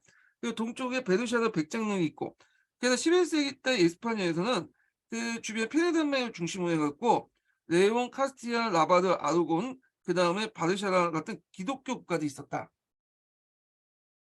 자, 유럽에서 새로운 활기가 팽창의 기운이 패부했던 11세기 전반에 코르도바 이제 그 군주국에서, 코르도바라는 건 그 당시 그 뭐냐면 이베리아 반도에 있었던 이제 이슬람 세력의 중심 도시죠. 코르도바가. 예. 그래서 우리가 이제 우마이야 왕조가 이제 거기 만들어졌다고 하는데, 우마이야 왕조도 후에 또 분열이 돼요. 예. 하여튼 예를 들어서 내란이 이제 발생이 되자, 분열되자 반도 북부에 자리를 잡고 있는 기독교 국가들이 이참에 공격을 하게 된 거죠. 그래서 기독교 국가들이 일체의 반격을 시작해 이른바 재정복을 나섰다. 그래서 보통 이제 십자군 운동 중에 이 재정복 운동도 넓게 해서 넓은 범위에서 십자군 운동을 또 보고 있거든요. 예. 에스파냐 국민적 영웅이었던 시드가 용맹을 날린 것은 11세기 후반, 즉 재정복 초기에 이르다. 카스티아는 토렌토를 점령하고 아라곤은 사라고사를 점령하고 베르샤라는 합병하면서 그 영토가 크게 확대했다. 자, 이러한 그 이슬람과 투쟁 속에 12세기 초에 그 포르투갈 왕국이 탄생되고 중엽의 리스본을 점령했다. 그 이슬람의 공격을 한때 후퇴한 일이 있었으나 그 이슬람 공격 한때 후퇴한 일도 있었으나, 기독교 국가는 계속 이슬람 압박하여 13세기 전반에 카스티아가 코르도바와 세비야를 점령하고 아라곤 또한 마조르코와 미노노카 그리고 발레르치아 같은 걸 정복하여 13세기 중엽에는 이슬람은 그랜나다 지방을 남기고 그 에스파냐의 전 영토를 거의 상실했다. 나중에 그랜나다도 결국에는 그 뭐냐면 정복을 했죠. 이게 이제 이슬람 왕국이 그랜나다 왕국이 있었던 곳이죠. 자, 그래서 인제 있고 그다음에 인제 이런 이슬람이 오랫동안 스페인을 지배하고 있었잖아요, 이베리 반도를. 그 이베리아 반도를 통해서 그 당시 문화적으로 인제 이슬람 문화들이 많이 들어오게 돼요. 그 중심지가 어디였냐면 이 토렌토라는 지역이야. 토렌토. 요게 예전에 시험문에 나왔죠. 요거 뒤에는 좀 나중에 읽을 텐데 요 토렌토가 당시 이슬람 문화의 중심지였다. 그래서 요길 통해서 인제 이슬람 문화가 많이 인제 서방으로 들어오게 되고 우리가 알고 있는 아리스토텔레스 철학도 요길 통해서 유대인 학자들이 여기 많았거든요. 이 사람들 번역을 통해서 이 뭐냐면 서유럽에 알려지게 된 거죠. 자, 그래서 그 밑에는 뭐 중세 에스파냐의 뭐 제도 같은 것도 있는데 그냥 이거 각자 보시고 예. 그다음에 이제 이슬람이 또 시칠리아를 점령했어요. 이게 9세기 때 일이잖아요. 자, 그들은 이를 근거지로 삼아 이탈리아 본토의 남부를 습격하고 있었다. 근데 남부 이탈리아 일부 지역은 비잔틴 제국이 장악하고 일부는 롬바르족이 지배하에 있어 양자의 끊임없는 대립과 분쟁을 거듭하고 혼란 상태였는데 11세기 초에 노르만 귀족들이 그걸 정리해 줬죠. 들어와서 그래서 원래 이제 노르만 귀족들은 그 남부 이탈리아의 용병으로 활동하고 있다가 나중에 이제 독립해 갖고 인제 이들이 세계 커져서 뭐냐면 어 그 이탈리아와 남부 이탈리아와 그리고 이 시칠리아까지 이제 장악을 하게 되죠. 그 과정들이 쭉 나와 있는데 자, 노르만의 소유용주였던 탕크레트 탕구레드와 세아도 있었는 바 그들 역시 용병으로 일하다가 계획적 영토를 점령하기 시작했고 사태가 매우 유리해지자 다시 고향으로부터 다른 형제들과 기사를 불려 남부 이탈리아 지배자가 되었다. 그래야 노부트 기스 카드는 교황부터 남부의 아풀리아와 칼라브리아 공으로 봉해지면서 봉해지고 동생 노준시켜 시리아 정복을 나서게 됐다. 로보트는 남부와 비잔틴형을 완전히 해소하고 로즈는 11세기 만에 시칠리아 정복을 끝나게 됐다. 그러니까 로즈의 아들 로즈 2세는 12세기 초 시리아 백이 되었고 다시 로보트의 손자가 사망할 때 아폴리아 공룡까지 접수하게 됐다. 그 후 그는 공항으로부터 신종한 대신에 시칠리아 왕을 칭하게 됐고 그래서 두 시칠리아 왕국 그러니까 남부 이탈리아와 시칠리아 지역을 장악하는 통합 왕국을 탄생하게 되었다. 이렇게 보시면 되죠. 자, 노조 2세는 현명한 지배자였다. 왕국을 강력한 중앙 집권 국가를 만들고 그 지배 아래 여러 민족이 포함됐기 때문에 노르만의 어떤 봉건적 간섭, 그다음에 로마법, 그리고 이슬람의 간섭을 지역에 따라 독일에 철저하게 이제 적용하고 통치했다. 봉건 제후와 기사는 정규적인 봉건적 계층제에 따라 조직했고 국왕은 교황의 공신으로서 또는 이교도로부터 지체를 탈환한 위세로서 왕국의 성직자에 대해서 완전 통제권을 장악했다. 이렇게 있죠. 근데 이런 시칠리아 왕국, 노르만이 세웠던 시칠리아 왕국이 그 당시 또 누구한테 넘어가면요. 프레드 2세가 인제 뭐냐면 그때 넘어가죠. 그래서 독일 황제가 로마의 인제 그 밑에 있는 시칠리아 왕국의 어떤 이제 그 왕을 겸하게 되죠. 예. 그래서 인제 이렇게 혼택을 통해서 인제 그 땅을 차지하게 되는데 그래도 인제 프레드 2세 같은 경우에는 그 시칠리아 왕이면서 독일 황제가 됐던 사람이에요. 예. 요거 관련돼서는 뒤에 좀 얘기할게요. 자, 그래서 인제 이렇게 한번 봤고 그다음에 십자군의 동기 관련된 내용인데 잠깐만요. 잠깐만 기다려 보세요. 요 십자군 관련된 내용은 좀 이따 좀 쉬었다가 진행을 하겠습니다. 예.